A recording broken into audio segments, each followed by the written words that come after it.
Welcome to our PRIMAVERA P6 video tutorial. In this video, I will be showing you how to properly install your software and configure your database.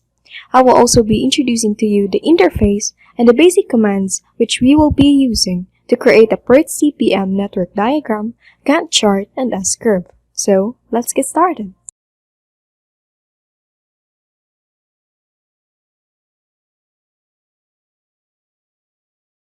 First, you need to have the PRIMAVERA P6 R18 installer. So we will extract this into a folder and we will open it. Open again another folder and click open the file setup.exe. So this window will open. We will choose typical, click OK, and then install.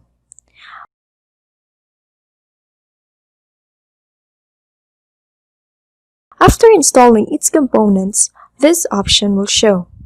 Make sure that the Run Database configuration is selected, then click OK. So another window will be opened. From this drop-down arrow key, choose P6 Pro Standalone SQLite, then click Next. Select Add a new standalone database and connection, then click Next. In here, we need to create our own password, and we will change the base currency.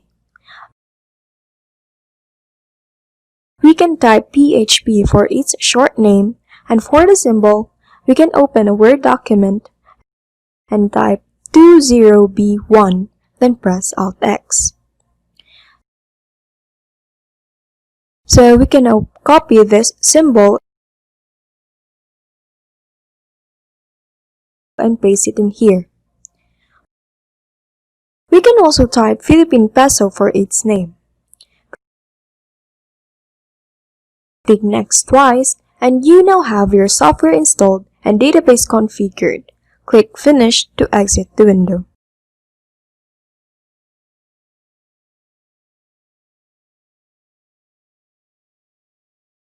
So now, we will open our software. We will type our password and then click Connect.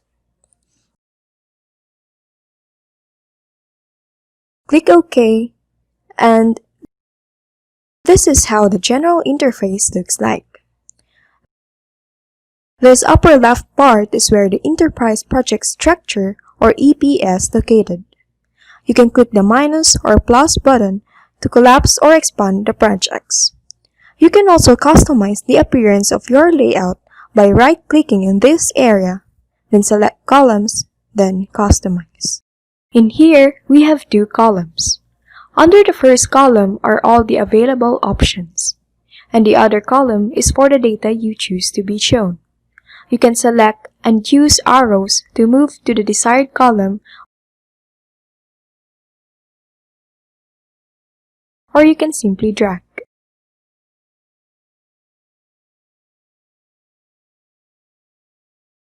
At the bottom is the Activity Detail window.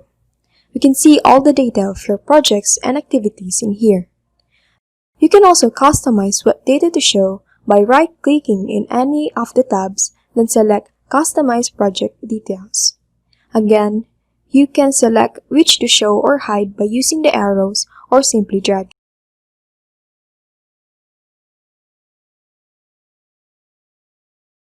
At the upper right side is where the Gantt chart located. To show a Gantt chart, a project must be opened first.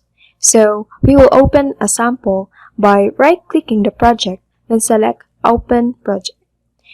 So as you can see, the Gantt chart for the open project is displayed. The timescale bars for each activity are shown. We can also customize our bars by right-clicking, then selecting Bars.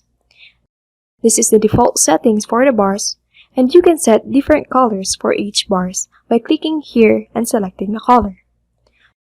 You can also show or hide these bars by checking or unchecking this box.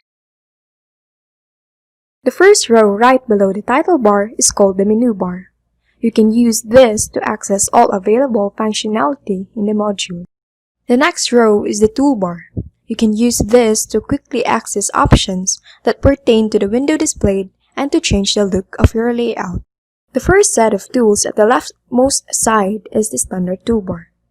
This is used to perform standard functions such as opening, closing, and creating projects.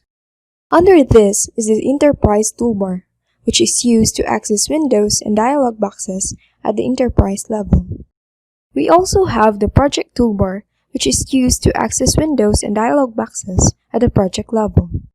At the right side, we have the editing toolbar, which is used to add, delete, cut, copy, and paste data objects. We also have the assigning toolbar, which is used to assign resources, roles, predecessors, and successors to the activity in the activity window. And lastly, we have moving toolbar, which is used to move the selected object around in hierarchy views.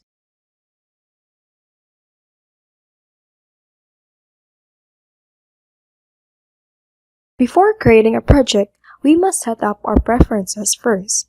So, under the Edit menu, select User Preferences. In the Time Units tab, we select hour for the unit of time, then check to show label. So this is how it would look like. Also, we select day for the unit of time, then check to show duration label. And it will look like this. Below, we must make sure that the Show as Units per Duration is selected. In the Dates tab, you can choose your date format. And for time, let's select 12-hour and then check to hide minutes. Then click Close. So under the Admin menu, select Admin Preferences. In the General tab, you can choose which day to set as the first day of week and set the default duration. In the Industry tab, we must select Engineering and Construction, then click Close and click OK.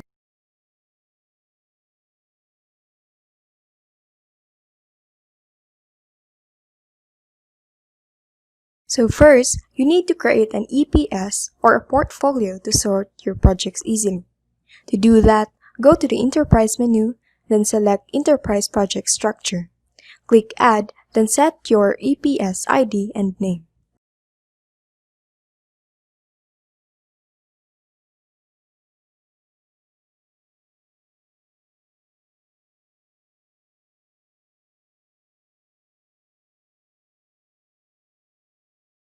Then click Close. So now, we can create our project. You can do that by clicking the File menu, then select New, or you can click the New Project button in the standard toolbar. In this wizard, we will click the Browse button, then select the EPS that we have created. We can either click the Select button or double-click to select, then click Next. In here, we can set our project ID and project name.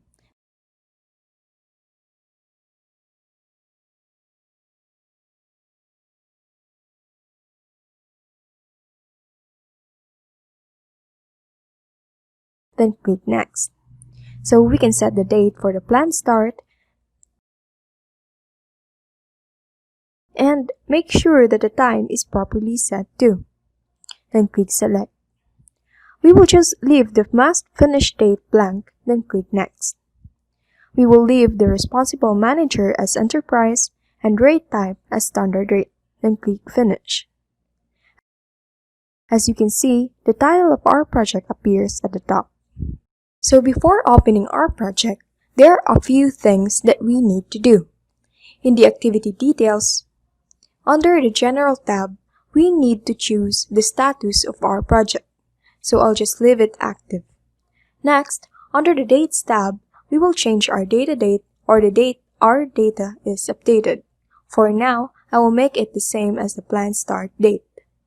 You can use the Browse button or you can type the date manually.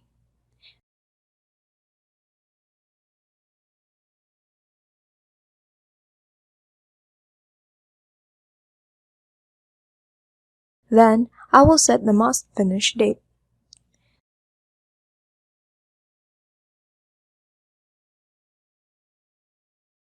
The same with the anticipated start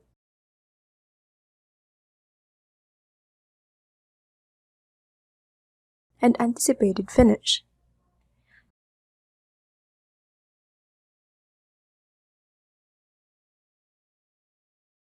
Now, under the Defaults tab, we need to choose our calendar. We can change the display to Global Calendars and select from the list. But to make sure that our project's calendar is according to our preference, we can just make our own calendar.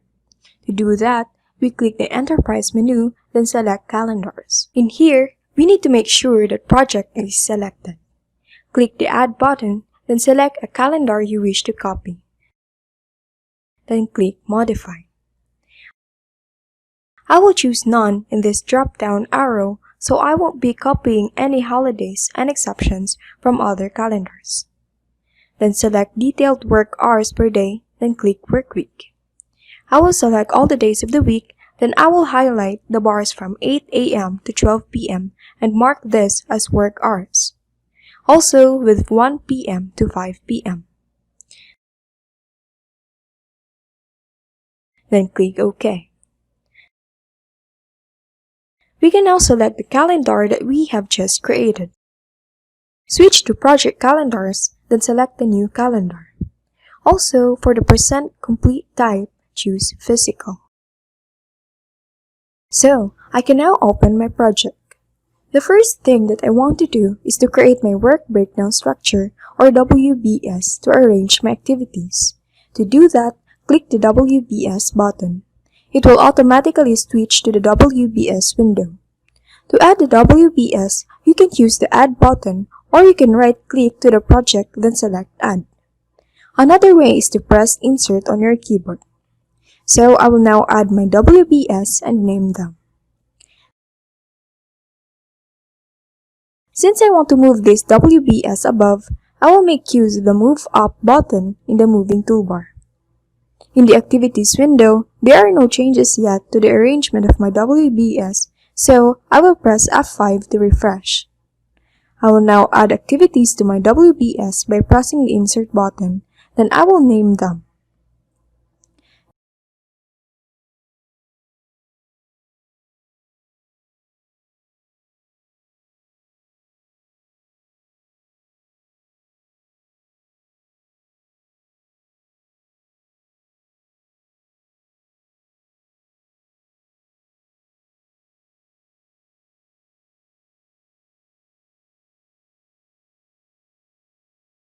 Now, I will assign the predecessors to each of the activities through the Predecessors tab.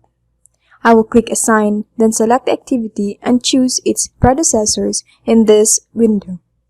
I will do the same with the rest of the activities.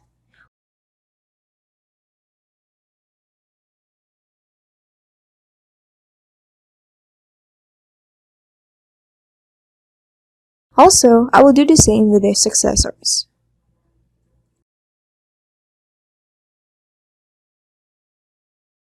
After that, I will schedule my project by clicking the Schedule button or by pressing F9.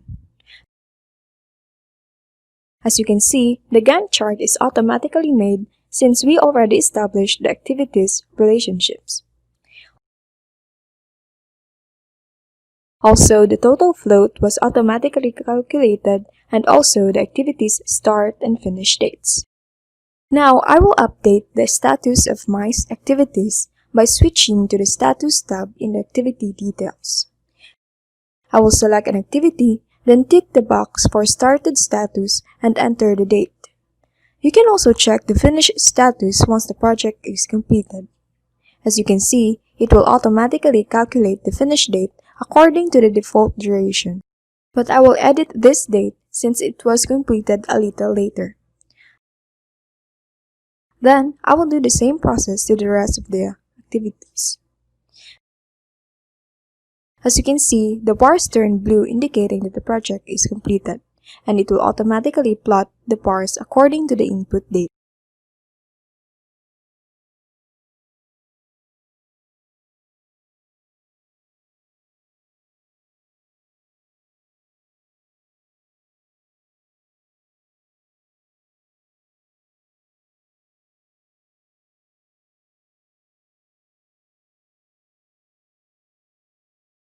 After that, I will schedule my project by clicking the Schedule button or pressing F9.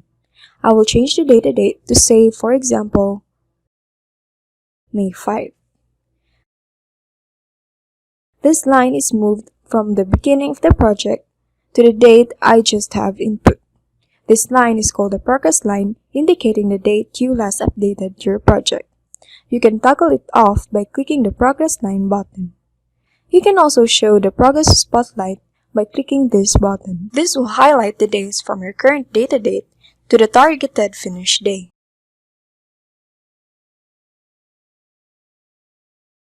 So I will now add the costs for each activities. To do that, we need to add the expenses tab in the activity details window. And I want to show the cost in my table, so I will also edit my layout.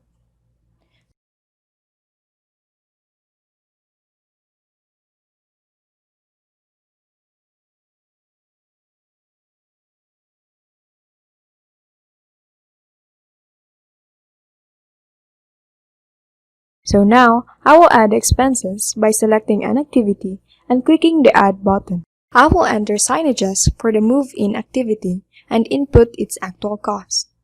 It will automatically show in the table. So I will repeat the same process for the rest of the activities.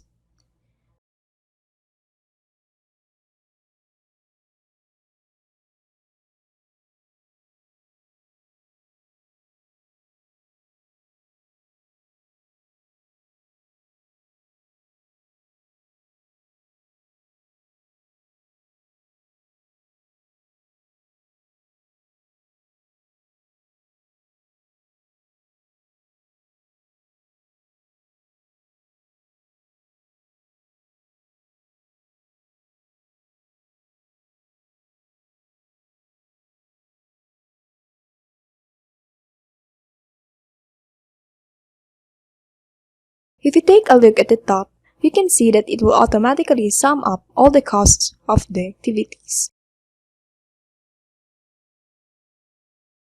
To show the S-curve diagram, you need to click the activity usage profile icon. So you can adjust this by right-clicking, then selecting activity usage profile options. You can choose to hide other details by unchecking the tick boxes, then click OK.